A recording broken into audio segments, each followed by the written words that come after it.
kay walay makulang kanila nga madlokon kaniya.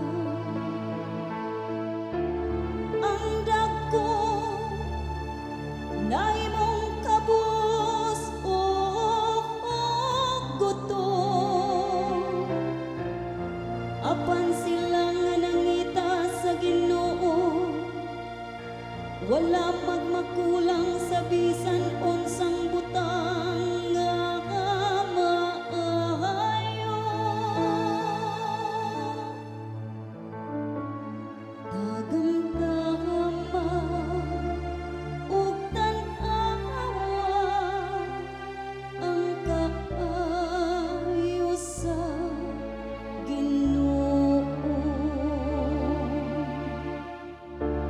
Umari kamo mga kabataan, pataling hugi ako.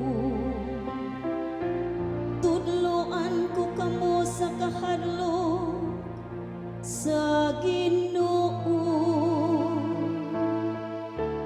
Kinsa kaninyo ang buot sa kinabuhi,